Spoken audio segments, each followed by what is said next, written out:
ಉತ್ತೇಜಿತರಾಗಿ ಒಂದು ಒಳ್ಳೊಳ್ಳೆ ಕಾರ್ಯಗಳನ್ನು ಮಾಡ್ತಾ ಇದ್ದಾರೆ. ಅದು ದೇವಾಲಯಗಳನ್ನು ಪುನರುಜ್ಜೀವನ ಮಾಡ್ತಕ್ಕಂಥದ್ದು ಇರ್ಬೋದು, ಕ್ಲೀನಾಗಿ ಇಟ್ಕೊಳ್ಳೋದು ಇರ್ಬೋದು, ಮತ್ತು ವಿದ್ಯಾರ್ಥಿಗಳಿಗೆ ಆ ದೇವಸ್ಥಾನದ ಹತ್ರ ಕರ್ಕೊಂಡೋಗಿ ದೇವಸ್ಥಾನದ ಬಗ್ಗೆ ವಿಶೇಷವನ್ನು ಹೇಳ್ತಕ್ಕಂಥದ್ದು, ಇದೆಲ್ಲ ನಮ್ಮ ಸದಸ್ಯರು ಮಾಡ್ತಾ ಇದ್ದಾರೆ, ಈಗಲೂ ಮಾಡ್ತಾ ಇದ್ದಾರೆ. ಸೊ ಈ ಒಂದು ಹಿನ್ನೆಲೆಯಲ್ಲಿ ನಮ್ಮ ಇತಿಹಾಸ ಅಕಾಡೆಮಿ ಸ್ವಲ್ಪ ಮಟ್ಟಿಗೆ ಕಾರ್ಯಪ್ರವೃತ್ತರಾಗಿದೆ ಅನ್ನೋದನ್ನ ನಮ್ಮ ಸಕ್ಸಸ್ ಆಗಿದೆ ಆ ವಿಷಯದಲ್ಲಿ ಅನ್ನೋದನ್ನ ಹೇಳ್ತೀನಿ. ಮತ್ತೆ ನೀವು ಹಂಪಿ ಕನ್ನಡ ಯೂನಿವರ್ಸಿಟಿ ಅಲ್ಲಿ ಸೇರಿಕೊಂಡ ಮೇಲೆ ನೀವು ಮಾಡಿದಂಥ ವಿಶೇಷ ಕಾರ್ಯಗಳು, ಸಾಧನೆಗಳು, ಅದ್ರ ಬಗ್ಗೆ ಒಂದಿಷ್ಟು ಮಾಹಿತಿಯನ್ನು ಕೊಡ್ಬೋದು. ನಾನು ಹೇಳಿದಾಗೆ 1995ರಲ್ಲಿ ನಾನು ಕನ್ನಡ ವಿಶ್ವವಿದ್ಯಾಲಯಕ್ಕೆ ಹೋದಾಗ ಶಾಸನಶಾಸ್ತ್ರ ವಿಭಾಗ ಅಂತಲೇ ಒಂದು ವಿಭಾಗವನ್ನು ತೆಗೆದಾಗ ಅದಕ್ಕೆ ಮೊದಲನೇನಾಗಿ ನಾನೇ ಅದಕ್ಕೆ ಆಯ್ಕೆಯಾಗಿದ್ದು. ಸೊ ಅಲ್ಲಿಂದ ಮತ್ತೆ ಶಾಸನ ಸಂಬಂಧಪಟ್ಟಂಥ ಒಂದು ಕಾರ್ಯ ಪ್ರಾರಂಭ ಆಯ್ತು. ಅಲ್ಲಿ ಮೊದಲಿಗೆ ಒಂದಷ್ಟು ವರ್ಷ ಎಲ್ಲ ಏನೇನು ಮಾಡಬೇಕು ಅನ್ನೋದ್ರ ಬಗ್ಗೆ ಸ್ಕೆಚ್ ಹಾಕೊಂಡ್ವಿ. ವಾಸ್ತವವಾಗಿ ಈ ಒಂದು ಹಿನ್ನೆಲೆಯಲ್ಲಿ ನಾನು ಒಂದಿಬ್ಬರನ್ನು ತಿಳ್ಕೊಳ್ಳೇಬೇಕಿಲ್ಲಿ. ಈಗ ನಮ್ಮ ಶಾಸನಗಳ ಸಂಪುಟಗಳು ಕೆಲಸ ಮಾಡುವಾಗ ಮುಖ್ಯವಾಗಿ ಅಲ್ಲಿ ನನಗೆ ಪೀಠಿಕೆ ಹಾಕಿದಂಥವ್ರು, ಅಂದರೆ ಭಾಳಷ್ಟು ಒತ್ತಾಸೆ ಕೊಟ್ಟಂಥವರು ನನ್ನ ಸ್ನೇಹಿತನಾಗಿದ್ದಂಥ ಕೆ ವಿ ನಾರಾಯಣರ ಬಗ್ಗೆ ನಾನು ಎಷ್ಟು ಹೇಳಿದ್ರು ಸಾಲೋದಿಲ್ಲ, ಅಷ್ಟು ಮಟ್ಟಿಗೆ ಅವರು ನನಗೆ ಸಪೋರ್ಟ್ ಮಾಡಿದ್ರು. ಇನ್ನೊಬ್ಬರು ಮಲ್ಲೇಪುರಂ ಜಿ ವೆಂಕಟೇಶ್ ಅಂತ, ನೀವು ಬಹುಶಃ ಅವರ ಹೆಸರು ಕೇಳಿರ್ತೀರಿ.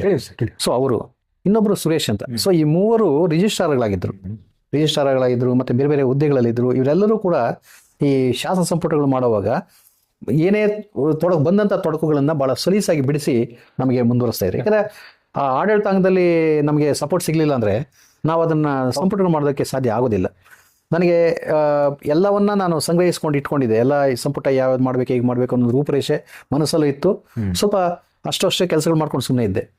1998-99ರಲ್ಲಿ ಅಲ್ಲಿಗೆ ಇವ್ರು ಬಂದರು, ಯಾರು ನಮ್ಮ ಡಾಕ್ಟರ್ MM ಕಲಬುರ್ಗಿಯವರು ನಮ್ಮ VC ಆಗಿ ಬಂದರು. ಆಗ ಅವ್ರು ಬಂದಮೇಲೆ ಅವರು ಶಾಸನದ ಬಗ್ಗೆ ಗೊತ್ತಿತ್ತು, ಅವರಿಗೆ ಶಾಸನ ಸಂಪುಟಗಳ ಬಗ್ಗೆನೂ ಅವ್ರು ಚೆನ್ನಾಗಿ ಗೊತ್ತಿತ್ತು. ಯಾಕೆಂದರೆ ಅವರು ಇಂಥ ಸಂಶೋಧನೆಯಲ್ಲಿ ಅವ್ರು ಪಳಗಿದ್ದು ಎತ್ತಿದ ಕೈ ಅವ್ರದ್ದೆಲ್ಲ. ಅವ್ರೇನು ಮಾಡಿದ್ರು, ಏನು ಮಾಡ್ತಾ ಈ ಥರ ಮಾಡಬೇಕು ಅಂತಿದ್ದೀನಿ ಸರ್, ಹೋಗಿ ಮಾಡೋಗ ಅಂತ ಹೇಳಿದ್ರು ಅವರು. ಸೊ ಅಲ್ಲಿಂದ ಮತ್ತೆ ಬಳ್ಳಾರಿ ಶುರು ಮಾಡಿದ್ವಿ. ಬಳ್ಳಾರಿ ಶಾಸನ ಸಂಪುಟವನ್ನು ಅಷ್ಟೊತ್ತಿಗೆ ನಮ್ಮ ವಿಭಾಗ ಇತ್ತಲ್ಲ, ಶಾಸನಶಾಸ್ತ್ರ ವಿಭಾಗ, ಅದಕ್ಕೆ ಶಾಸನಶಾಸ್ತ್ರ ಅಧ್ಯಯನ ವಿಭಾಗಕ್ಕೆ ಇನ್ನೂ ಒಂದಷ್ಟು ಜನ ಬಂದು ಸೇರಿಕೊಂಡ್ರು. ನಾನು ಒಬ್ಬನೇ ಇದ್ದೆ. ಈಗ ನನ್ನ ಜೊತೆಗೆ ದಿವಂಗತ ಕಲ್ವೀರ ಮನ್ವಾಚಾರ್ ಒಬ್ಬರು, ಈಗ ನಮ್ಮ VC ಆಗಿರ್ತಕ್ಕಂಥ ಪರಮಶಿವಮೂರ್ತಿ, ಕನ್ನಡ ವಿಶ್ವವಿದ್ಯಾಲಯ VC ಆಗಿರ್ತಕ್ಕಂಥ ಪರಮಶಿವಮೂರ್ತಿಯವರು, ಮತ್ತೆ ಭಟ್ಸೂರಿ ಅಂತ, ಇವರೆಲ್ಲ ಬಂದು ಸೇರಿಕೊಂಡ್ರು.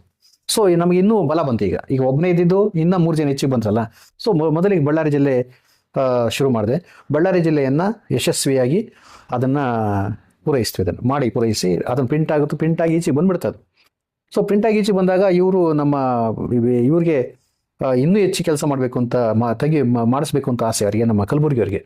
ಅವರು ಇದು ಆಂಧ್ರ ಪ್ರದೇಶದ ಯಾರ ಕೈಯಲ್ಲಿ ಮಾಡ್ಸೋಣ, ತಮಿಳುನಾಡಿನ ಕನ್ನಡ ಶಾಸನ ಬಗ್ಗೆ ಯಾರು ಮಾಡ್ಸೋಣ ಅಂತೆಲ್ಲ ಮಾಡಿ ಅವ್ರೇನು ಮಾಡಿದ್ರು, ಬೇರೆ ಬೇರೆ ವ್ಯಕ್ತಿಗಳನ್ನೆಲ್ಲ ಮಾಡಿ ಅವ್ರು ಕೊಡಿ ಇವ್ರು ಕೊಡಿ ಅಂತೆಲ್ಲ ಕೊಡಿಸಿ ಅವರು ಈ ತಮಿಳುನಾಡಿನ ಕನ್ನಡ ಶಾಸನಗಳನ್ನ ನಮ್ಮ ದಿವಂಗತ HS ಗೋಪಾಲರಾವ್ ಅವ್ರಿಗೆ ಮತ್ತು PV ಕೃಷ್ಣಮೂರ್ತಿ ಅವ್ರಿಗೆ ವಹಿಸಿದ್ರು ಅದನ್ನು. ಮತ್ತು ಆಂಧ್ರ ಪ್ರದೇಶದ ಕನ್ನಡ ಶಾಸನಗಳನ್ನು ಡಾಕ್ಟರ್ R ಶೇಷಶಾಸ್ತ್ರಿ ಮತ್ತು ಡಾಕ್ಟರ್ KR ಗಣೇಶ್ ಇವರಿಗೆ ವಹಿಸಿದ್ರು ಮಾಡಿ ಅಂತ. ಮಹಾರಾಷ್ಟ್ರದ್ದು ಅಲ್ಲಿ ಉಪಾಧ್ಯಾಯ ಈಗಲೂ ಇದ್ದಾರೆ, ಉಪಾಧ್ಯ ಅವರಿದ್ದಾರೆ, ಅವ್ರಿಗೆ ವಹಿಸಿದ್ರು. ಮತ್ತು ನನಗೆ ಇಬ್ಬರಿಗೂ ಸೇರಿ ವಹಿಸೋದು, ನೀವಿಬ್ಬರು ಮಾಡ್ರಿ ಅಂತ. ಸೊ ಇದ್ರ ಜೊತೆಗೆ ಮುಂದಿನ ಒಂದು ಸಂಪುಟವನ್ನು ಕೊಪ್ಪಳ ತಗೊಳ್ರಿ ಅಂತೇಳಿ ಕೊಪ್ಪಳ ತಗೊಂಡ್ವಿ. ಸೊ ಇಷ್ಟು ಕೆಲಸ ಒಂದಲ್ಲ ಒಂದು ಕಡೆ ನಡೀತಾನೆ ಇತ್ತು. ನಮ್ಮ ವಿಭಾಗದ ಮೂಲಕ ನಡೀತಕ್ಕಂಥ ಕೆಲಸಗಳಿವು.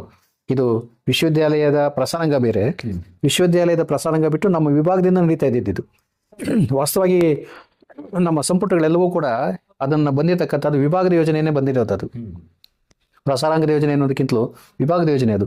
ಯಾಕೆಂದರೆ ಅದರ ಡಿಸೈನ್ ಮಾಡಿರ್ತಕ್ಕಂಥದ್ದು ಇರ್ಬೋದು, ಅವನ್ನ ಪ್ರಕಟ ಆಗೋವರೆಗೂ ಅದನ್ನು ಲೇಔಟ್ ಮಾಡ್ತಕ್ಕಂಥ ಟೈಪ್ ಮಾಡಿಸಿ DTP ಮಾಡಿಸಿ ಅದನ್ನು ಲೇಔಟ್ ಮಾಡಿಸಿ ಪ್ರಕಟ ಆಗೋವರೆಗೂ ಅದು ನಮ್ಮ ವಿಭಾಗದವ್ರ ಕೈಯಲ್ಲಿ ಬರ್ತದೆ. ಅದನ್ನು ಪ್ರಸಂಗದವ್ರನ್ನ ಬಿಟ್ಕೊಡ್ಲಿಲ್ಲ ನಾವು, ಪ್ರಸಂಗದವ್ರು ದುಡ್ಡು ಕೊಡೋದು ಅದಕ್ಕೆ. ಸೊ ಹೀಗೆ ಮೊದಲಿಗೆ ಬಳ್ಳಾರಿ, ಎರಡನೇದಾಗಿ ಕೊಪ್ಪಳ ಮಾಡಿದ್ವಿ. ಕೊಪ್ಪಳನೂ ಮುದ್ರಣ ಆಗಿ ಈಚೆಗೆ ಬಂತು. ಅದಾದ್ಮೇಲೆ ಹಂಪಿ ಬಂತು. ಹಂಪಿಯನ್ನು ಸಪ್ರೇಟ್ ಮಾಡಿದ್ವಿ. ಯಾಕೆಂದ್ರೆ ಬಳ್ಳಾರಿ ಜಿಲ್ಲೆಯಲ್ಲೇ ಮಾಡಲಿಲ್ಲ, ಸಪ್ರೇಟ್ ಮಾಡಿದ್ವಿ. ಹೌದು, ಬಳ್ಳಾರಿ ಜಿಲ್ಲೆಯಲ್ಲಿ ಸೇರಿಸಿಲ್ಲ, ಅದನ್ನು ಸಪ್ರೇಟ್ ಮಾಡಿದ್ವಿ ಹಂಪಿಯನ್ನು. ಯಾಕೆಂದ್ರೆ ಹಂಪಿ ಒಂದು ಪ್ರಾಮಿನೆಂಟ್ ಪ್ಲೇಸ್ ಆದ್ರಿಂದ ಆ ಪ್ರದೇಶದಲ್ಲಿ ಅದನ್ನು ಪ್ರತ್ಯೇಕವಾದಂಥ ಒಂದು ಸಂಪುಟವನ್ನಾಗಿ ಮಾಡಿದ್ವಿ. ಈಗ 3 ಸಂಪುಟಗಳು ಬಂತು. ಇದು ನಮ್ಮ ಕಲಬುರ್ಗಿಯವ್ರ ಕಾಲಕ್ಕೆ. 4ನೇ ಸಂಪುಟವಾಗಿ ತಮಿಳುನಾಡಿನ ಕನ್ನಡ ಶಾಸನ ಅವ್ರ ಕಾಲದಲ್ಲೇ ಬಂದ್ಬಿಡ್ತು. ತಮಿಳುನಾಡಿನ ಕನ್ನಡ ಶಾಸನಗಳು, ಆಂಧ್ರ ಪ್ರದೇಶದ ಕನ್ನಡ ಶಾಸನಗಳು ವಾಲ್ಯೂಮ್ 1 ವಾಲ್ಯೂಮ್ 2 ಅಂತ, ಅದು ಅವ್ರ ಕಾಲದಲ್ಲಿ ನಮ್ಮ ಕಲಬುರ್ಗಿಯವ್ರ ಕಾಲದಲ್ಲೇ ಬಂದ್ಬಿಡ್ತದೆ. ಇದಲ್ಲದೆ 2 ಸಂಪುಟಗಳು ಬಹುಶಃ ಅವು ಬಹಳ ಜನಕ್ಕೆ ಗಮನಕ್ಕೆ ಬರಲಿಲ್ಲ. ಅದರಲ್ಲಿ ಮುಖ್ಯವಾಗಿ ಬರ್ತಕ್ಕಂಥದ್ದು ರಾಷ್ಟ್ರಕೂಟರ ತಮಿಳುನಾಡಿನ ಕನ್ನಡ ಶಾಸನಗಳು ಅಂತ, ತಮಿಳುನಾಡಿನ ರಾಷ್ಟ್ರಕೂಟರ ತಮಿಳುನಾಡಿನ ಕನ್ನಡ ಶಾಸನಗಳು ಅಂತ ಅದೊಂದು ಸಂಪುಟ. ಅದು ಸ್ವಾಮಿನಾಥನ್ ಅಂತ ಮೈಸೂರಲ್ಲಿ ಅವರು ಎಪಿಗ್ರಫಿ ಆಫೀಸಲ್ಲಿ ಇದ್ರು, ಅವರು ಕೊಟ್ಟವರು, ಅವರು ಅದನ್ನು ಮಾಡಿಕೊಟ್ರು. ಇದಲ್ಲದೆ ಇನ್ನೊಂದು ಸಂಪುಟ ಕರ್ನಾಟಕದ ಅರೇಬಿಕ್, ಪರ್ಷಿಯನ್, ಉರ್ದು ಇನ್ಸ್ಕ್ರಿಪ್ಷನ್ಸ್ ಅಂತ, ಅದನ್ನು ಕನ್ನಡಕ್ಕೆ ಅದು ಮೂಲಪಾಠ, ಅದರ ಒಂದು ಸಾರಾಂಶ ಇಷ್ಟನ್ನು ಮತ್ತು ಅದರ ಕನ್ನಡ ಲಿಪ್ಯಂತರ ಇಷ್ಟನ್ನು ಸೇರಿಸಿ ಇದರಲ್ಲಿ ಕುದ್ದೂಸಿ ಅಂತಿದ್ರು ಎಲ್ಲಿ ನಾಗ್ಪುರಲ್ಲಿ, ಅವರು ಮತ್ತು ಸೀತಾರಾಮ್ ಜಾಗೀರ್ದಾರ್ ಇವ್ರದ್ದೆಲ್ಲ ಸಹಾಯ ತಗೊಂಡು ಅದರ ಸಂಪುಟವನ್ನು ಮುಗಿಸ್ಬಿಟ್ರು. ಇಷ್ಟು ಬಂದಿದ್ದು ಕಲಬುರ್ಗಿಯವರು 2002ಕ್ಕೆ ಅವರು ಅವಧಿ ಮುಗೀತು. ಅಷ್ಟೊತ್ತಿಗೆ ಇಷ್ಟು ಸಂಪುಟಗಳು ಈಚೆ ಬಂದ್ಬಿಟ್ಟಿತ್ತು. ಸೊ ಇದೊಂದು ಬೃಹತ್ ಆದಂಥ ಒಂದು ಕೆಲಸ ಆಗ್ಬಿಡ್ತು ನಮ್ಮ ಡಿಪಾರ್ಟ್ಮೆಂಟಿಂದ. ಕೆಲಸ ದೊಡ್ಡ ಸಾಧನೆ ಇದು. ಸೊ ಇಷ್ಟು ಕೆಲಸಗಳನ್ನ ಆ ವಿಭಾಗದ ಮುಖ್ಯಸ್ಥನಾಗಿ ನಾನು ನಿರ್ವಹಿಸ್ತಾ ಇದ್ದೆ. ಅದು ಮುನ್ನುಡಿ ಬರ್ಸೋದಿರ್ಬೋದು, ಇನ್ನೊಂದು ಸಂಪುಟಕ್ಕೆ ಇರ್ಬೋದು, ಲೇಔಟ್ ಮಾಡಿಸೋದು, ಪ್ರಿಂಟ್ ಹಾಕ್ಸೋದು, ಇಷ್ಟು ಇದನ್ನು ನಾನೇ ಅದನ್ನು ನಿರ್ವಹಿಸ್ತಾ ಇದ್ದೆ. ನಮ್ಮ ಸಹೋದ್ಯೋಗಿಗಳು ಅವ್ರ ಮುಂದಿನ ಒಂದು ಸಂಪುಟಗಳನ್ನು ಸಿದ್ಧಪಡಿಸೋದ್ರಲ್ಲಿ ಅವರು ತಲ್ಲಿಂದಾಗ್ತಾ ಇದ್ರು. ಹೀಗೆ ಒಟ್ಟು ನಮಗೆ 2008ರ ಹೊತ್ತಿಗೆ ಹೆಚ್ಚು ಕಡಿಮೆ ಬಾಗಲಕೋಟೆ ಜಿಲ್ಲೆವರೆಗೂ ಅಂದರೆ ಸುಮಾರು 9 ಸಂಪುಟಗಳು ಈಚೆ ಬಂದಿದ್ದು. 9 ಸಂಪುಟ ಈಚೆ ಬಂತು. 10ನೇದು ನಮ್ಮ 10ನೇದು ನಾನು ರಿಟೈರ್ಡ್ ಆದ್ಮೇಲೆ ಅದನ್ನ ಪ್ರಿಂಟ್ ಆಗ್ತಾ ಇದೆ. ರಿಟೈರ್ಡ್ ಆದ್ಮೇಲೆ ಅದು ಹೊರಗೆ ಬಂತು. 10ನೇ ಯಾವುದು ಬಿಜಾಪುರ ಜಿಲ್ಲೆದು ಹೊರಗೆ ಬಂತದ್ದು. ಸೊ ಹೀಗೆ ಒಂದು ಸರ್ ಬಿಜಾಪುರ ಜಿಲ್ಲೆ ಅಂತ ಗೊತ್ತಾಯ್ತು. ಈಗ ನೀವು ಬಿಜಾಪುರ ಜಿಲ್ಲೆ ಅದು ಸಂಪುಟ ಮಾಡೋ ಸಮಯದಲ್ಲಿ ಇಲ್ಲಿ ಸ್ವಲ್ಪ ಅನುಭವಗಳನ್ನು ನಾವು ಈ ಬಿಜಾಪುರ ಜಿಲ್ಲೆ ಮಾಡ್ತಕ್ಕಂಥ ಸನ್ನಿವೇಶದಲ್ಲಿ ನಾನು ಮೊದಲಿಗೆ ಸ್ವಲ್ಪ ಇವರನ್ನ ಭೇಟಿ ಮಾಡಿದ್ದೆ. ಯಾರನ್ನ ಇದಕ್ಕೆ ಹಿನ್ನೆಲೆಯಾಗಿ ನೀವು ಇದು ಸೇಡಂನಲ್ಲಿ ಬಸವರಾಜ್ ಪಾಟೀಲ್ ಸೇಡಂ ಇದ್ದಾರೆ, ಅವ್ರನ್ನ ಭೇಟಿ ಮಾಡಿದೆ. ಯಾಕೆ ಅವ್ರನ್ನ ಭೇಟಿ ಮಾಡಿದೆ ಅಂದರೆ ಬಸವರಾಜ್ ಪಾಟೀಲ್ ಸೇಡಂಗೂ ಈಗ ಇವರಿದ್ದಾರೆ ಯತ್ನಾಳು, ಇವ್ರಿಗೂ ಅವ್ರಿಗೆ ಭಾಳ ಸ್ನೇಹ ಇತ್ತು ಆ ಕಾಲಕ್ಕೆ. ಸೊ ನಾನೇನು ಮಾಡಿದೆ, ಯತ್ನಾಳ್ ಅವರು MP ಆಗಿದ್ರಾಗ, ಯಾವುದು ಈ ಬಿಜಾಪುರ ಜಿಲ್ಲೆಗೆ MP ಆಗಿದ್ರು. ಅವರಿಂದ ಒಂದಷ್ಟು ದುಡ್ಡು ತಗೊಳ್ಳೋಣ, ಫಂಡ್ಸ್ ತಗೊಳ್ಳೋಣ ಅಂದ್ಬಿಟ್ಟು ನಾನೇನು ಮಾಡಿದೆ, ಇವ್ರನ್ನ ಭೇಟಿ ಮಾಡಿದೆ. ಯಾರನ್ನ ನಮ್ಮ ಬಸವರಾಜ್ ಪಾಟೀಲ್ ಸೇಡಮಲ್ಲಿ. ಅವ್ರು ಆಯ್ತಪ್ಪ ಅಂತ ಹೇಳಿದ್ರೆ ಯತ್ನಾಳಿಗೆ ಫೋನ್ ಮಾಡಿದ್ರು ಅವರು. ಆಮೇಲೆ ನಮ್ಮ ಆಫೀಸಿಂದ ಅದು ಮುಂದುವರಿಲಿಲ್ಲ, ಕರೆಸ್ಪಾಂಡೆನ್ಸ್ ಮುಂದುವರಿಲಿಲ್ಲ. ಸೊ ಅಲ್ಲಿಗೆ ನಿಂತೋಯ್ತದು. ನಮ್ಮ ಪ್ರಯತ್ನ ಸರಿಯಾಗಿ ನಾವು ಮಾಡದೇ ಇದಕ್ಕೆ ನಮಗೆ ಅಲ್ಲಿಂದ ಏನು ಫಂಡ್ಸ್ ಬರಲಿಲ್ಲ. ಇದು ಈ ಜೊತೆಗೆ ಇದು ಇಷ್ಟೆಲ್ಲ ನಡೀತಕ್ಕಂಥ ಸನ್ನಿವೇಶದಲ್ಲಿ ನಮ್ಮ ಕೈಲಿ ಕೆಲಸ ಮಾಡೋದಕ್ಕೆ ಅಷ್ಟೊಂದು ಕಷ್ಟ ಆಯಿತು. ಆಗ ಇಲ್ಲಿ ಚಿಂಚೋಳಿ ಅಂತಿದ್ದಾರೆ ಸಾನ್ಬಾಳಲ್ಲಿ, ಗೋಳಗೇರಿ ಅಂತಿದೆಯಲ್ಲ, ಗೋಳಗೇರಿ ಹತ್ರ ಸಾನ್ಬಾಳಲ್ಲಿ ಸಿಂದಗಿ ತಾಲೂಕಲ್ಲಿ ಚಿಂಚೋಳಿ ಅಂತಿದ್ದಾರೆ, ಸುಭಾಷ್ ಚಿಂಚೋಳಿ ಅಂತ. ಅವ್ನ ಕನ್ನಡ ಇದು ಆರ್ಕಿಯಾಲಜಿ MA ಒಂದು. ಅವನು ಈ ಟೆಂಪಲ್ಸ್ ಬಗ್ಗೆ ಭಾಳ ಚೆನ್ನಾಗಿ ಇದು ಮಾಡೋಂಥ ಥೀಸಿಸ್ ಎಲ್ಲ ಮಾಡೋಣ. ಅವನು ಬೇರೆ ಇದು ಮಾಡೋನು. ಅವನನ್ನು ಶಾಸನ ಸಂಪುಟದಲ್ಲಿ ತೊಡಗಿಸ್ಕೊಂಡೆ. ಬಾಪ ನೀನು ಒಂದಷ್ಟು ಎಸ್ಟಂಪೇಜ್ ಅದು ತಗೊಂಬ ಅಂತ ಹೇಳ್ಬಿಟ್ಟು ಅವನು ಈ ಮನಗೂಳಿ ಆ ಪ್ರದೇಶದೆಲ್ಲ ಅವನ ಪಾಪ ಅವನು ತಂದು ಎಸ್ಟಂಪೇಜ್ ತಂದು ನಮ್ಗೆ ಕೊಡ್ತಾ ಇದ್ದ. ಸೊ ಆಮೇಲೆ ಅವ್ರ ಜೊತೆಗೆ ಬಿರಾದಾರ್ ಅಂತ ಒಬ್ರು ಇದ್ರು. ಅದೇ ಅವರು ಹೆಚ್ಚು ಕಮ್ಮಿ ಇದೇ ಪ್ರದೇಶದವರೇ, ಯಾವ ಊರು ಅಂತ ಗೊತ್ತಿಲ್ಲ ಈಗ. ಅವ್ರನ್ನೂ ತಗೊಂಡೆ ನಾನು. ಅಂದರೆ ಸ್ವಲ್ಪ ಒಂದಷ್ಟು ಓಡಾಡಿ ನಮ್ಗೆ ಸ್ವಲ್ಪ ಕೆಲಸ ಮಾಡಿಕೊಟ್ರಿ ಅಂತ.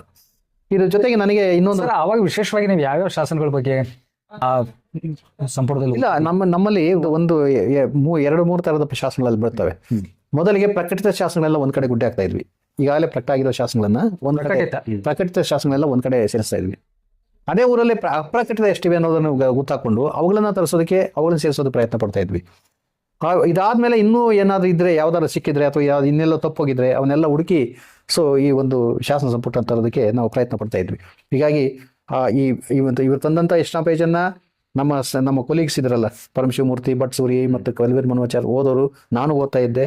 ಓದಿ ಪಾಠ ಸಿದ್ಧಪಡಿಸಿ ಅದಕ್ಕೆ ಇದು ಅನುವಾದವನ್ನು ಸಿದ್ಧ ಮಾಡ್ತಕ್ಕಂಥದ್ದು. ಅನುವಾದ ಆದಮೇಲೆ ಅದನ್ನು ಇಂಗ್ಲೀಷ್ಗೆ ಅದರ ಸಾರಾಂಶ ಅನುವಾದ ಮಾಡಿಸಿ ಅದನ್ನು ಪ್ರಕಟ ಮಾಡೋದಕ್ಕೆ ಏರ್ಪಾಟ್ ಮಾಡ್ತಾ ಇದ್ವಿ. ಸೊ ಹೀಗೆ ಬಿಜಾಪುರ ಜಿಲ್ಲೆ ನಾನು ರಿಟೈರ್ಡ್ ಆದಮೇಲೆ ಬಂದಂಥದ್ದು. ಅದು 2 ವರ್ಷ ಆದಮೇಲೆ 2010ರಲ್ಲಿ ನಾನು 2008ಕ್ಕೆ ರಿಟೈರ್ಡ್ ಆದೆ.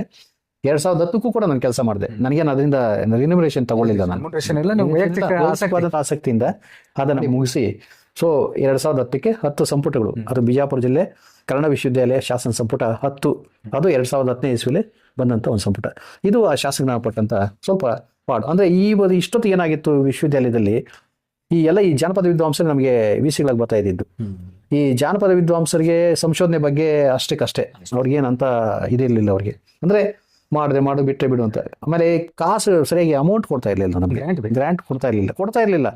ಅದಕ್ಕೆ ನಾನು ಬೇರೆ ಕಡೆಗಳೆಲ್ಲ ಸಿಗುತ್ತಾ ಅನ್ನೋದ್ರ ಬಗ್ಗೆ ನಾನು ಪ್ರಯತ್ನ ಪಡ್ತಾ ಇದ್ದಿದ್ದು. ಸೊ ಇಷ್ಟೆಲ್ಲ ಅಡೆತಡೆಗಳ ಮಧ್ಯೆನೂ ಕೂಡ ನಾವು ಇಲ್ಲಿ ಅಷ್ಟು ಸಂಪುಟಗಳನ್ನು ಮಾಡಿ ಮುಗಿಸಿದ್ವಿ. ನಾವು ಅದಕ್ಕೆ ನನ್ನ ವಿಭಾಗದ ಅಧ್ಯಾಪಕರಾಗಿದ್ದಂಥ ನಮ್ಮ ಪರಮಶಿವಮೂರ್ತಿ ಮನ್ವಾಚಾರ್ ಆಮೇಲೆ ನಮ್ಮ ಭಟ್ಸೂರ್ ಇವರನ್ನು ನಾನು ತಿಳ್ಕೊಳ್ಬೇಕು. ನಾನು ಇವಾಗ ಇಂಥ ಸಂದರ್ಭದಲ್ಲಿ ಅವರನ್ನು ನಾನು ನೆನೆಸ್ಕೊಳ್ಬೇಕು. ಅವರ ಒಂದು ಶ್ರಮನೂ ಕೂಡ ಇಲ್ಲಿ ಭಾಳಷ್ಟು ಕೆಲಸ ಮಾಡಿದೆ ಅಲ್ಲಿ. ಈಗ ಗಂಗರ ಕಾಲದ ದೇವಸ್ಥಾನಗಳ ಬಗ್ಗೆ ವಿವರಣೆ ಕೊಡ್ಬೋದೇ? ನಾನು ಗಂಗರ ಕಾಲದ ದೇವಾಲಯಗಳನ್ನ PhD ಪ್ರಬಂಧ ಮಂಡಿಸೋದಕ್ಕಿಂತ ಮೊದಲು ನಾನು ಹಿಂದೆ ಹೇಳಿದಾಗೆ ಆಳ್ಳ ಚಿರಂಜೀವಿ ಅನ್ನೋರ ಜೊತೆಲಿ ಒಂದು ಊರಿಗೆ ಹೋದೆ ನಾನು. ಇದು ಹೊಸಕೋಟೆ ತಾಲೂಕಲ್ಲಿ ಒಂದು ಊರಿಗೆ ಹೋದೆ ನಾನು. ಆ ಊರಿಗೆ ಹೋದಂಥ ಸನ್ನಿವೇಶದಲ್ಲಿ ವಿಶಿಷ್ಟವಾಗಿತ್ತು ಆ ಟೆಂಪಲ್. ನಾನು ಮೊದಲೇ ಹೇಳಿದಾಗೆ ವಿಶಿಷ್ಟವಾಗಿತ್ತು ಟೆಂಪಲ್. ಭಾಳ ಚಿಕ್ಕ ದೇವಸ್ಥಾನ ಇತ್ತು. ಏನು ಚಿಕ್ಕದಾಗಿದೆ ದೇವಸ್ಥಾನ ಅನ್ನೋದು ಒಂದು. ಮತ್ತೆ ಸ್ವಲ್ಪ ವಿಗ್ರಹಗಳು ಕೂಡ ಬೇರೆ ಬೇರೆ ಥರ ಏನೋ ವಿಶಿಷ್ಟವಾಗಿದ್ದಂಥ ವಿಗ್ರಹಗಳಿದ್ವು. ಅವುಗಳ ಡ್ರೆಸ್ ಆಗಲಿ ಅಥವಾ ಇನ್ನೊಂದು ಹೊಯ್ಸಳರ ಕಾಲದ ಶಿಲ್ಪಗಳಿಗೂ ಅದಕ್ಕೆ ಹೋಲಿಕೆ ಆಗ್ತಾ ಇರಲಿಲ್ಲ. ಆಗ ನೀವು ಯಾಕೆ ಮಾಡಬಾರ್ದು ಅಂತ ಅವರೇ ಆಳ್ಳ ಚಿರಂಜೀವಿ ಅಂತ ಹೇಳಿದ್ರು. ನೀವು ಆಳ್ಳ ಚಿರಂಜೀವಿ ಅಂದರೆ ಯಾರು ಅಂದರೆ ದಸರಾ, ಈ ಮೈಸೂರಲ್ಲಿ ದಸರಾ ನಡೆಯುತ್ತಲ್ಲ, ದಸರಾದಲ್ಲಿ ಒಂದು ಬೀದಿಗೆ ಅವ್ರ ಹೆಸರಿಟ್ಟಿದ್ದಾರೆ ಅಂತ ಒಂದು ಒಳ್ಳೆ ಕನ್ನಡ ಅಭಿಮಾನಿ ಅವರು ಮೂಲತಃ ವಿಶಾಖಪಟ್ಟಣ ಕಡೆಯವರು ಏನೋ ಗೊತ್ತಿಲ್ಲ, ಆಂಧ್ರದವರು ಅವರ ಪೂರ್ವಿಕರು ಇವರು ಬಂದು ಬೆಂಗಳೂರು ಸೆಟ್ಲ್ ಆಗಿದ್ರು ಅಂತ ಒಬ್ಬ ಹೋರಾಟಗಾರರು. ಅವರು ಕನ್ನಡದ ಬಗ್ಗೆ ಅಷ್ಟೊಂದು ಕುವೆಂಪು ಇದು ಹಾಮನ ಇರ್ಬೋದು, ಜವರೇಗೌಡರು ಎಲ್ರಿಗೂ ಅವ್ರ ಚಿರಪರಿಚಿತರು. ಅದಕ್ಕೆ ಇವತ್ತಿಗೂ ಕೂಡ ಅಲ್ಲಿ ನೀವು ಇದಕ್ಕೆ ಹೋದರೆ ದಸರಾ ಎಕ್ಸಿಬಿಷನ್ ಇದಕ್ಕೆ ಅವ್ರ ಹೆಸರು ಒಂದು ರೋಡ್ ಕೊಟ್ಟಿದ್ದಾರೆ. ಅವ್ರ ಹೆಸರು ಒಂದು ರೋಡ್ ಮಾಡಿದ್ದಾರೆ, ಆಳ್ಳ ಚಿರಂಜೀವಿ ರಸ್ತೆ ಅಂತ. ಅಷ್ಟು ಒಳ್ಳೆ ಒಬ್ಬ ಮನುಷ್ಯ. ಅವ್ರೇನು ಮಾಡಿದ್ರು, ಮಾಡಿ ರೆಡ್ಡಿ ಅವರೇ ನೀವು ಅಂತ ಹೇಳಿದ್ರು. ಸೊ ಆ ಉತ್ತೇಜನದಲ್ಲಿ ನಾನು 85ರಲ್ಲಿ ಇದನ್ನು ರಿಜಿಸ್ಟರ್ ಮಾಡಿಸಿದೆ, ಗಂಗಾ ದೇವಾಲಯಗಳನ್ನು ರಿಜಿಸ್ಟರ್ ಮಾಡಿಸಿದ್ಮೇಲೆ ನಾನು ನನ್ನ ಪ್ರತಿ ವಾರನೂ ಅಥವಾ 15 ದಿವಸಕ್ಕೊಂದು ಸಾರಿನೂ ನನ್ನ ಕೆಲಸಗಳ ಮಧ್ಯೆ ಬಿಡು ಮಾಡಿಕೊಂಡು ಊರೂರು ಓಡಾಡ್ತಕ್ಕಂಥದ್ದು. ಯಾವ್ದಾದ್ರು ಒಂದು ಊರಿಗೆ ಹೋಗೋದು ಬರೋದು, ಅಲ್ಲಿನ ದೇವಸ್ಥಾನ ನೋಡ್ಕೊಂಡ್ಬರ್ತಕ್ಕಂಥ. ಎಷ್ಟೋ ದೇವಸ್ಥಾನಗಳು ಅವ್ರ ಕಾಲದಲ್ಲ. ಸೊ ನನಗೆ ಒಂದು ಆಕ್ಯುರೇಸಿ ಬೇಕಿತ್ತು, ಇದು ಗಂಗರದೇ ಅಂತ ಹೇಗೆ ಹೇಳಬೇಕು ಅನ್ನೋದ್ರ ಬಗ್ಗೆ. ಸೊ ಅದ್ರ ಬಗ್ಗೆನೇ ಸ್ವಲ್ಪ ಪುಸ್ತಕಗಳಲ್ಲಿ ನಾನು ಮೊದಲಿಗೆ ಸ್ವಲ್ಪ ಅಧ್ಯಯನ ಮಾಡಿದೆ, ರೇಖಾಚಿತ್ರಗಳಲ್ಲಿ ಅಧ್ಯಯನ ಮಾಡಿದೆ. ಮತ್ತು ಆ ಕಾಲಕ್ಕಾಗಲೇ ಅನೇಕ ಪುಸ್ತಕಗಳು ಕಲೆಗೆ ವಾಸ್ತುಗೆ ಸಂಬಂಧಪಟ್ಟಂತೆ ಪ್ರಕಟ ಆಗಿದ್ವು. ಅವುಗಳೆಲ್ಲ ನೋಡಿ ಒಂದು ತೀರ್ಮಾನಕ್ಕೆ ಬಂದೆ, ಇದು ಗಂಗರ ದೇವಸ್ಥಾನ ಈ ಥರ ಇರ್ಬೋದು ಅಂತಕ್ಕಂಥ ಮನಸ್ಸಲ್ಲಿ ಮಾಡಿಕೊಂಡು ಅಲ್ಲಿಂದ ಮುಂದೆ ಹೆಚ್ಚಿನ ಒಂದು ಶೋಧನೆಗಳನ್ನು ಪ್ರತಿ ದೇವಸ್ಥಾನ ನೋಡಿದಾಗ ನಾನು ಓದ್ತಾ ಇದ್ದೆ. ಈ ಗಂಗರ ದೇವಾಲಯಗಳು ಸಾಮಾನ್ಯವಾಗಿ ಇವು 10ನೇ ಶತಮಾನಕ್ಕಿಂತ ಹಿಂದೆ ಇದ್ದವು. 10ನೇ ಶತಮಾನಕ್ಕಿಂತ ಇದ್ದಿದ್ದರಿಂದ ನಿಮಗೆ 2 ಮತಗಳ ಪ್ರಭಾವ ಆಗಿರಲಿಲ್ಲ. 2 ಮತಗಳೊಂದಾಗ ಶ್ರೀ ವೈಷ್ಣವ ಮತ್ತು ವೈಷ್ಣವ, ಈ 2 ಮತಗಳ ಪ್ರಭಾವ ಅವುಗಳ ಮೇಲೆ ಇಲ್ವೇ ಇಲ್ಲ. ಯಾಕಂದ್ರೆ ಅವಿನ್ನ ಹುಟ್ಟೇ ಇರಲಿಲ್ಲ. ಅವು ಯಾವಾಗೆಲ್ಲ ಶೈವ ಇದು ಒಂಥರದ ಪಂಚಾಯತನ ದೇವಸ್ಥಾನಗಳು. ಈ ಪಂಚಾಯತ್ ದೇವಸ್ಥಾನಗಳೇ ನಮ್ಗೆ ಪಂಚಾಯತನವೇ ಕಾಣಿಸ್ತಾ ಇತ್ತು. ಯಾವ ದೇವಸ್ಥಾನಕ್ಕೆ ಹೋದ್ರು ಗಂಗರ ದೇವಸ್ಥಾನಕ್ಕೆ ಪಂಚಾಯತನವೇ ಕಾಣಿಸ್ತಾ ಇತ್ತು. ಮತ್ತೆ ಕೆಲವು ಕಡೆ ಡಿಸ್ಟರ್ಬ್ ಆಗಿರ್ತಾ ಇತ್ತು. ಕೆಲವು ಕಡೆ ಈ ವಿಗ್ರಹನ ಕಿತ್ತು ಅಲ್ಲಿ ಮೂಲೆಯಲ್ಲಿ ಹಾಕಿರೋರು, ಕೆಲವು ಕಿತ್ಕೊಂಡೇ ಹೋಗ್ಬಿಟ್ಟಿರೋರು. ಆದರೆ ಇದ್ದ ಜಾಗ ಹಾಗೆ ಇತ್ತದು. ಸೊ ಹೀಗಾಗಿ ಈ ಪಂಚಾಯತ ದೇವಸ್ಥಾನ ಇಲ್ಲಿ ಯಾಕೆ ಬಂತು, ಹೇಗೆ ಬಂತು ಅನ್ನೋದು ಅಧ್ಯಯನ ಮಾಡಿ, ಮತ್ತೆ ಇಲ್ಲಿ ಯಾಕೆ ಈ ಬೇರೆ ಒಂದು ಇಸಮ್ಗಳು ಅಂದರೆ ಈ ಯಾವುದು ಶ್ರೀ ವೈಷ್ಣವಿಸಮ್ ಇರ್ಬೋದು ಅಥವಾ ವೈಷ್ಣವಿಸಮ್ ಇರ್ಬೋದು ಯಾಕೆ ಪ್ರಭಾವ ಬೀರಲಿಲ್ಲ ಅನ್ನೋದು ಇವೆಲ್ಲ ನೋಡಿಕೊಂಡು ಸೊ ಇವುಗಳ ಒಂದು ವೈಶಿಷ್ಟ್ಯ ಏನಿರ್ತಕ್ಕಂಥ ಅಧ್ಯಯನ ಮಾಡ್ತಾ ಹೋದೆ. ಆಗ ನನಗೆ ಅವುಗಳು ಕುಳ್ಳಾಗಿರ್ತಕ್ಕಂಥದ್ದು ಮೊಟ್ಟ ಮೊದಲಿಗೆ ಭಾಳ ಚಿಕ್ಕ ದೇವಸ್ಥಾನಗಳವು. ನೀವು ಬಹುಶಃ ಕಲ್ಪನೆಗೂ ಮಾಡ್ಕೊಳ್ಳಾರ, ನೀವು ನೇರವಾಗಿ ಹಿಂಗೆ ನುಗ್ಗೋಕ್ಕಾಗೋದೇ ಇಲ್ಲ, ನೀವು ತಲೆ ಬಗ್ಸ್ಕೊಂಡೇ ಹೋಗ್ಬೇಕು, ಅಷ್ಟು ಚಿಕ್ಕ ಬಾಗಿಲುಗಳು.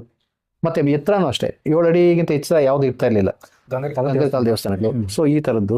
ಮತ್ತೆ ಅಲ್ಲಿರ್ತಕ್ಕಂಥ ಒಂದು ಬೋದಿಗೆ, ಅಲ್ಲಿರ್ತಕ್ಕಂಥ ತಳಪಾಯ, ದೇವಸ್ಥಾನ ತಳಪಾಯಗಳು ಇತ್ಯಾದಿಗಳೆಲ್ಲ, ಆಮೇಲೆ ಶಿಖರಗಳು, ಇವನ್ನೆಲ್ಲ ನೋಡಿ ಸೊ ಈ ಲಕ್ಷಣ ಇದ್ರೆ ಇದು ಗಂಗರ ದೇವಸ್ಥಾನ ಅಂತ ಮೊಟ್ಟ ಮೊದಲಿಗೆ ನಾನು ಅದನ್ನು ಇದು ಮಾಡಿದೆ.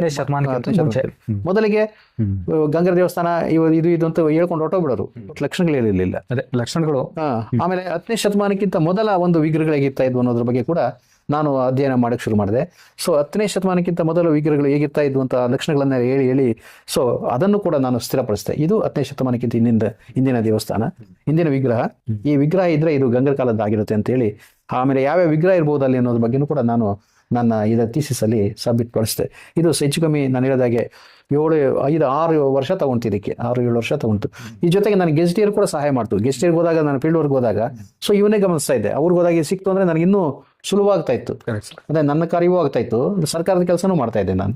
ಸೊ ಈ ಥರ ಮಾಡಿ ಕೊನೆಗೆ ಈ ಪಂಚಾಯತನ ದೇವಸ್ಥಾನಗಳು ಎಲ್ಲೆಲ್ಲಿವೆ ಇವನ್ನೆಲ್ಲ ಒಂದು ಇದಾಕಿ ಸೊ ಇದು ಗಂಗರ ಕಾಲದ ದೇವಸ್ಥಾನಗಳು ಅಂತ ಹೇಳ್ಬಿಟ್ಟು ಒಂದು ಲೇಬಲ್ ಹಚ್ಚಿದೆ. ಇವತ್ತು ಕೂಡ ಅದು ಸ್ಥಿರವಾಗಿದೆ. ಅದು ನಾನು ಹೇಳಿದ್ರಲ್ಲಿ 1% ವ್ಯತ್ಯಾಸ ಇರ್ಬೋದು ಅಥವಾ ಸೇರ್ಪಡೆ ಇರ್ಬೋದು ಏನಾದ್ರು ಈಗ, ಬಟ್ ಇವತ್ತು ಕೂಡ ನಾನು ಹೇಳಿದಂಥ ಲಕ್ಷಣಗಳನ್ನ ಆಸ್ ಇಟ್ ಈಸ್ ಅಳವಡಿಸಿದ್ರೆ ಅದು ಗಂಗರ ದೇವಸ್ಥಾನ ಆಗಿರುತ್ತೆ. ನೀವು ಯಾರು ಬೇಕಾದ್ರೂ ಗುರುತಿಸ್ಬೋದು. ಇವರೆಲ್ಲ ಅದೇ ಥರ ಮಾಡ್ತಾರೆ. ಈಗಿನ ಸಂಶೋಧಕರೆಲ್ಲರೂ ಕೂಡ ಅದನ್ನೇ ಇಟ್ಕೊಂಡು ಮುಂದುವರಿತಾ ಇದ್ದಾರೆ. ಬಹಳಷ್ಟು ಹೊಸ ನಾನು ನೋಡದೇ ಇರೋ ಎಷ್ಟೋ ದೇವಸ್ಥಾನಗಳಿಗೆ ಅವರೇ ಲೇಬಲ್ ಹಾಕಿ ಹೇಳ್ತಾ ಇದ್ದಾರೆ ಇದು ಗಂಗರ ದೇವಸ್ಥಾನ ಅಂತ. ಯಾಕೆ ನಾನು ಎಲ್ಲವನ್ನ ಎಲ್ಲ ಊರುಗಳಿಗೆ ನಾನು ಹೋಗೋಕ್ಕಾಗಲಿ, ಎಲ್ಲ ಊರು ದೇವಸ್ಥಾನಗಳನ್ನು ನಾನು ನೋಡೋಕ್ಕಾಗದೇ ಇರ್ಬೋದು. ಆದರೂ ಎಲ್ಲೆಲ್ಲಿ ಪ್ರಮುಖವಾಗಿದ್ವೋ ಅಲ್ಲೆಲ್ಲ ನಾನು ಹೋಗಿ ನೋಡಿದ್ದೀನಿ ಅದನ್ನು. ಮತ್ತು ಇನ್ನೊಂದಕ್ಕೆ ಹೇಗೆ ವ್ಯತ್ಯಾಸ ಅನ್ನೋದ್ರ ಬಗ್ಗೆ ಕೂಡ ನಾನು ಹೇಳ್ತೀನಿ. ಈಗ ನೊಳಂಬರ ದೇವಸ್ಥಾನಗಳಲ್ಲಿ ಹೇಗಿರುತ್ತೆ, ಮತ್ತು ಗಂಗರ ದೇವಸ್ಥಾನಗಳು ಹೇಗಿರುತ್ತೆ, ಸಮಕಾಲೀನರೇ. ಸೊ ಏನು ವ್ಯತ್ಯಾಸ ಇರ್ಬೋದು ಅಂತಕ್ಕಂಥದ್ರ ಬಗ್ಗೆ ಕೂಡ ನಾನು ಅದನ್ನು ಹೇಳಿ, ಸೊ ಇದು ಗಂಗರ ದೇವಸ್ಥಾನ, ಇದು ಗಂಗರ ಕಾಲದ ಶಿಲ್ಪಗಳು ಅಂತೇಳಿ ನಾನು ಆವತ್ತಿನ ಕಲ್ಚರು, ಆವತ್ತಿನ ಒಂದು ಸಂಸ್ಕೃತಿ ಮತ್ತು ಆವತ್ತಿನ ಮತ ಯಾವುದಿತ್ತು ಅನ್ನೋದ್ರ ಬಗ್ಗೆ ಕೂಡ ಆ ಹಿನ್ನೆಲೆ ಬಂದಿರತಕ್ಕಂಥ ಒಂದು ದೇವಸ್ಥಾನಗಳ ಬಗ್ಗೆ ನಾನು ಅಲ್ಲಿ ಬರೆದಿದ್ದೀನಿ. ಇದು ಗಂಗರ ದೇವಸ್ಥಾನಗಳ ಬಗ್ಗೆ ನಾನು PhD ಮಾಡೋದಕ್ಕೆ ಇದು ಕಾರಣ ಆಯ್ತಿದ್ದು. ಸರ್ 2008ರಲ್ಲಿ ನೀವು ನಿವೃತ್ತಿ ಆದ್ರಿ. ಅದಾದ ನಂತರ ಕರ್ನಾಟಕ ಇತಿಹಾಸ ಅಕಾಡೆಮಿ ಅಧ್ಯಕ್ಷರಾಗಿ ಕಾರ್ಯನಿರ್ವಹಿಸ್ತಾ ಇದ್ದೀರಿ. ಅದರಲ್ಲಿ ನಿಮ್ಮ ಅನುಭವಗಳನ್ನು ಹೇಳ್ಬೋದೆ? ನಾನು ರಿಟೈರ್ಡ್ ಮೇಲೆ ನಾನು ಮೊದಲಿಂದನೂ ಕೂಡ ಅದ್ರ ಜೊತೆಲಿ ನಾನು ತಾದಾತ್ಮ್ಯ ಭಾವವನ್ನು ಬೆಳೆಸ್ಕೊಂಡಿರ್ತಕ್ಕಂಥವನು. ಇತಿಹಾಸ ಅಕಾಡೆಮಿ, ಈಗ ಇತಿಹಾಸ ಅಕಾಡೆಮಿಯನ್ನ ಸೋಮನಾಥ್ ಕಾಮತ್ ರಚಿಸಿದ್ರು, GS ದೀಕ್ಷಿತರ ಅದನ್ನು ಪೋಷಿಸಿದ್ರು, ಯಾರು ನಮ್ಮ ಹಿರಿಯ ಸಂಶೋಧಕರವರು. ಅವರಲ್ಲದೆ ಆ ಸುಂದರ ಇರ್ಬೋದು, ಮತ್ತೆ ಬೇರೆ ಬೇರೆ ಅವರೆಲ್ಲ ಬಹಳಷ್ಟು ಒತ್ತಾಸೆಯಿಂದ ಅದನ್ನ ಬೆಳೆಸೋ ಒಂದು ಕಾಲಕ್ಕೆ. ಸೊ ಈಗ ಮುಂದೆ ಈಗ ಯಾರು ಇಲ್ಲ, ಈಗೆಲ್ಲ ಒಂದು ಪೀಳಿಗೆನೇ, ಆ ಪೀಳಿಗೆ ಇಲ್ಲ ಈಗ, ನನಗಿಂತ ಒಂದು ಈ ಪೀಳಿಗೆ ಹಿಂದಿನ ಪೀಳಿಗೆ. ಸೊ ಹೀಗಾಗಿ ಈಗ ನಾವು ಅದನ್ನು ನಡೆಸ್ಕೊಂಡು ಹೋಗ್ಬೇಕು ಅಂತ ಸನ್ನಿವೇಶದಲ್ಲಿ ನಾನು ಹೆಚ್ಚು ಕಡಿಮೆ 2010-11ರಲ್ಲಿ ಈ ಒಂದು ಸಂಸ್ಥೆ ಅಧ್ಯಕ್ಷನಾದೆ ನಾನು. ಹೆಚ್ಚು ಕಡಿಮೆ ಇವತ್ತಿಗೆ 16-17 ವರ್ಷ ಆಗಿದೆ ನಾನು ಸಂಸ್ಥೆ ಅಧ್ಯಕ್ಷನಾಗಿ.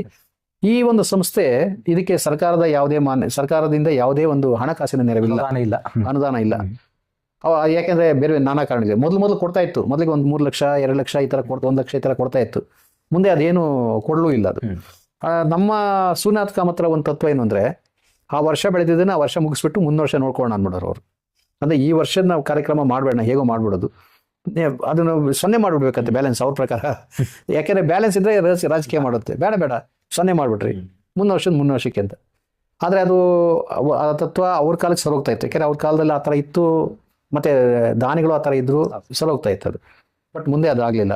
ಅಲ್ಲೇ ಅವ್ರ ಕಾಲದಲ್ಲೇ ಆರಂಭವಾದಂಥ ಒಂದೆರಡು ಸನ್ನಿವೇಶಗಳನ್ನ ಇಲ್ಲಿ ನೆನೆಸ್ಕೊಳ್ಬೇಕು. ಮೊದಲಿಗೆ ಅವರು ಇದು ನಮ್ಮ ಇತಿಹಾಸ ಅಕಾಡೆಮಿಯನ್ನು ಪ್ರಾರಂಭಿಸಿದಾಗ ಇತಿಹಾಸ ಅಕಾಡೆಮಿಯಲ್ಲಿ ವರ್ಷಕ್ಕೊಂದು ಸಮ್ಮೇಳನ ಮಾಡೋದಷ್ಟೇ ಇತ್ತು. ಮುಂದೆ ಇವರೇನು ಮಾಡಿದ್ರು, ಅದನ್ನು ಪ್ರಕಟ ಮಾಡೋಕ್ಕೆ ಶುರು ಮಾಡಿದ್ರು. ಸೊ ಪ್ರಕಟಣೆಗಳು ಬಂತು. ಪ್ರಕಟಣೆಗಳಾದಮೇಲೆ ಇನ್ನೊಂದು ಕಾರ್ಯಕ್ರಮ ಹಾಕ್ಕೊಂಡ್ರು, ಸೇವ್ ಹೆರಿಟೇಜ್ ಅಂತ, ಅಂದರೆ ನಮ್ಮ ಪರಂಪರೆಯನ್ನು ಉಳಿಸಿ ಅಂತ. ಸೊ ಇದು ಹಾಕೊಂಡಾಗ ಇದಕ್ಕೆ ದುಡ್ಡು ಬೇಕು, ಇದಕ್ಕೆ ಪೋಸ್ಟ್ ಪ್ರಿಂಟ್ ಹಾಕಿಸ್ಬೇಕು, ಪೋಸ್ಟ್ ಪ್ರಿಂಟನ್ನು ಕಳಿಸ್ಬೇಕು. ನಾವು ಎಲ್ಲ ಮೆಂಬರ್ಸ್ ಕಳಿಸ್ತಾ ಇದ್ವಿ. ಸೊ ಅವರೆಲ್ಲ ಆ ಮೆಂಬರ್ಗಳ ಪೋಸ್ಟರ್ನ ಇಟ್ಕೊಂಡು ಅವರೆಲ್ಲ ಬೀದಿಗಳಲ್ಲೋ ಇನ್ನೊಂದು ಕಡೆನೋ ಮಕ್ಕಳಿಗೆ ತಿಳಿ ಹೇಳ್ಬೇಕಾಗಿತ್ತು ಅದನ್ನು. ಸೊ ಈ ಒಂದು ಕಾರ್ಯಕ್ಕೆ ಏನಾಯಿತು, ಇದು ಬರ್ತಾ ಇದು ಖರ್ಚು ಜಾಸ್ತಿ ಆಗ್ತಾ ಬಂತು. ಅಂದರೆ 2,000 ಆಗ್ತಾ ಇದ್ದಿದ್ದು 3,000 ಆಗ್ತಾ ಇದ್ದಿದ್ದು ಈಗ 25,000 1 ಲಕ್ಷದವರೆಗೂ ಹೋಗಿದೆ ಅದು ಬೆಲೆ. ಸೊ ಇದಕ್ಕೆಲ್ಲ ಹಣವನ್ನು ಹೊಂದಿಸ್ತಕ್ಕಂಥದ್ದು ಕಷ್ಟ ಇದೆ. ಅದು ಮಾಡ್ತಾ ಇದ್ದೀವಿ. ಇವತ್ತಿಗೂ ಕೂಡ 20 ವರ್ಷಗಳಿಂದ ನಾವು ಪೋಸ್ಟ್ಗಳನ್ನು ಬೇರೆ ಬೇರೆ ಥರದಲ್ಲೇ ವರ್ಷಕ್ಕೊಂದೊಂದು ಥರದ ಪೋಸ್ಟ್ ಮಾಡಿ ನಾವು ಬಿಡುಗಡೆ ಮಾಡ್ತಾ ಇದ್ದೀವಿ. ಇದರಿಂದ ಅನೇಕರು ಉತ್ತೇಜಿತರಾಗಿ ಒಳ್ಳೊಳ್ಳೆ ಕಾರ್ಯಗಳನ್ನು ಮಾಡ್ತಾ ಇದ್ದಾರೆ. ಅದು ದೇವಾಲಯಗಳನ್ನು ಪುನರುಜ್ಜೀವನ ಮಾಡ್ತಕ್ಕಂಥದ್ದು ಇರ್ಬೋದು, ಕ್ಲೀನಾಗಿ ಇಟ್ಕೊಳ್ಳೋದು ಇರ್ಬೋದು, ಮತ್ತು ವಿದ್ಯಾರ್ಥಿಗಳಿಗೆ ಆ ದೇವಸ್ಥಾನದ ಹತ್ರ ಕರ್ಕೊಂಡೋಗಿ ದೇವಸ್ಥಾನದ ಬಗ್ಗೆ ವಿಶೇಷವನ್ನು ಹೇಳ್ತಕ್ಕಂಥದ್ದು, ಇದೆಲ್ಲ ನಮ್ಮ ಸದಸ್ಯರು ಮಾಡ್ತಾ ಇದ್ದಾರೆ, ಈಗಲೂ ಮಾಡ್ತಾ ಇದ್ದಾರೆ. ಸೊ ಈ ಒಂದು ಹಿನ್ನೆಲೆಯಲ್ಲಿ ನಮ್ಮ ಇತಿಹಾಸ ಅಕಾಡೆಮಿ ಸ್ವಲ್ಪ ಮಟ್ಟಿಗೆ ಕಾರ್ಯಪ್ರವೃತ್ತರಾಗಿದೆ ಅನ್ನೋದನ್ನ, ನಮ್ಮ ಸಕ್ಸಸ್ ಆಗಿದೆ ಆ ವಿಷಯದಲ್ಲಿ ಅನ್ನೋದನ್ನ ಹೇಳ್ತೀನಿ. ಮತ್ತೆ ಸಂಪುಟಗಳು ಬರ್ತಾ ಇದೆ. ನೀವು ಬಹುಶಃ 40ನೇ ಸಂಪುಟ ಮನೆ ಬಿಡುಗಡೆ ಆಗಿದ್ದು ಎಲ್ಲಿ, ನಮ್ಮ ಗದಗಲ್ಲಿ. ಬಹುಶಃ ಇಷ್ಟೊಂದು ಕನ್ನಡದಲ್ಲಿ ಈ ಥರದ ಒಂದು ಸಂಶೋಧನಾ ಸಂಪುಟಗಳು 40 ಸಂಪುಟ ತಂದಿರ್ತಕ್ಕಂಥದ್ದು ಯಾವುದೋ ಒಂದು ಪ್ರೈವೇಟ್ ಸಂಸ್ಥೆ, ಯಾವುದೇ ಸಹಾಯವಿಲ್ಲದೆ ಬಹುಶಃ ನಮ್ಮ ಸಂಸ್ಥೆನೆ ಅಂತ ಹೇಳ್ತೀನಿ. ನಾನು ಹೇಳೋಕೆ ಇಷ್ಟಪಡ್ತೀನಿ. ಸಂಶೋಧನಾ ಜನಗಳಿಂದ ನಡೀತಕ್ಕಂಥದ್ದು. ನಾನು ಅನ್ನೋದಕ್ಕಿಂತಲೂ ಜನಗಳಿಂದ ನಡೀತಾ ಒಂದು ಸಂಸ್ಥೆ. ಮತ್ತೆ ವರ್ಷಕ್ಕೊಂದ್ಸಾರಿ ಒಬ್ಬರನ್ನ ಅಧ್ಯಕ್ಷನಾಗಿ ಮಾಡ್ತೀವಿ. ಸಂಶೋಧನೆ ಕೆಲಸ ಮಾಡಿರ್ತಕ್ಕಂಥವ್ರು ಅಥವಾ ಶಾಸನದ ಸಂಶೋಧನೆ ಮಾಡಿರ್ಬೋದು, ಎಂತೆಂಥ ಬಹುಶಃ 40 ಜನರನ್ನ ನಾವು ಅಧ್ಯಕ್ಷನಾಗಿ ಮಾಡಿದೀವಿ ಅಂದ್ರೆ, ಸೊ ನೀವು ಮತ್ತೆ ವರ್ಷಕ್ಕೊಂದ್ಸಾರಿ ಸಮ್ಮೇಳನ ಮಾಡಿದಾಗ ಸಮ್ಮೇಳನದಲ್ಲಿ ಯಾರು ಬೇಕಾದ್ರೂ ಪ್ರಬಂಧ ಮಂಡಿಸ್ಬೋದು. ಇವತ್ತು ಆ ಮುಕ್ತವಾದಂಥ ಒಂದು ಇದು ಆಯ್ಕೆ ಬಿಟ್ಟಿದ್ದೀವಿ. ಇವತ್ತು ಅವನು ಯಾರೇ ಬಂದು ಸಂಶೋಧನೆ ಬಗ್ಗೆ ನಾನು ಲೇಖನ ಮಂಡಿಸ್ತೀನಿ ಅಂದ್ರೆ ಆಯ್ತು ಮಂಡಿಸಪ್ಪ, ಆದ್ರೆ ಕಂಡೀಷನ್ ಇಷ್ಟೇ, ನೀನು ನಮ್ಮ ಸದಸ್ಯನಾಗಿರ್ಬೇಕು. ಹೌದು. ಮತ್ತೆ 3 ತಿಂಗಳು ಮೊದಲಾಗಿರ್ಬೇಕು ಸದಸ್ಯ. ಆಗೋದಲ್ಲ ಅದು. ನೀನು 3 ತಿಂಗಳು ಮೊದಲೇ ಸದಸ್ಯನಾಗಿರ್ಬೇಕು. 1 ವರ್ಷ ಇದು ಅಷ್ಟೇ. ಸೊ ಇದು ಬಹಳ ಚೆನ್ನಾಗಿ ನಡೀತಾ ಇದೆ. ಈ ವರ್ಷ ಸುಮಾರು 200 ಜನ ಪ್ರಬಂಧ ಮಂಡಿಸಿದ್ರು, ಸಂಶೋಧನಾ ಪ್ರಬಂಧ. ಹೌದು, 200 ಜನ. ನಮ್ಮ ವಾಲ್ಯೂಮ್ ಎಲ್ಲ ಸಂಶೋಧನಾ ಪ್ರಬಂಧ ಬೇಡ್ರಿ. ಹೌದು, ಪ್ರಬಂಧಗಳು ಮಾಡ್ತೇವೆ. ಅದರಲ್ಲಿ 150-110 ಪ್ರಬಂಧಗಳು ಕೊಡ್ತಾರೆ ಪ್ರಕಟ ಮಾಡೋದಕ್ಕೆ. ಅಷ್ಟು ಈ ಸಾರಿ ಈ ಗಾತ್ರ ಬಂದಿದೆ. ಇದು ಅದಕ್ಕೆ 4 ಲಕ್ಷ ವ್ಯತ್ಯಾಸ ಇದು ಖರ್ಚಾಗುತ್ತೆ. ಸೊ ಇಷ್ಟನ್ನು ಕೂಡ ದಾನಿಗಳಿಂದ ನಮಗೆ ರಂಭಾಪುರಿ ಸ್ವಾಮಿಗಳು ಸುಮಾರು ಒಂದು 15 ವರ್ಷದಿಂದ 16 ವರ್ಷದಿಂದ 25,000 ಕೊಡ್ತಾ ಬಂದಿದ್ದಾರೆ ಅವರು. ಏನಾದ್ರು ಮಾಡಿದ್ರೆ ನಮ್ಗೆ ಪ್ರತಿ ವರ್ಷ ನಾವೊಂದು ಪತ್ರ ಬರದ ತಕ್ಷಣನೇ ಆಶೀರ್ವಾದ ಪೂರ್ವಕವಾಗಿ ಅವರು ಕೊಟ್ಟು ಒಂದು 25,000 ಚೆಕ್ ಕಳಿಸ್ಬಿಡ್ತಾರೆ.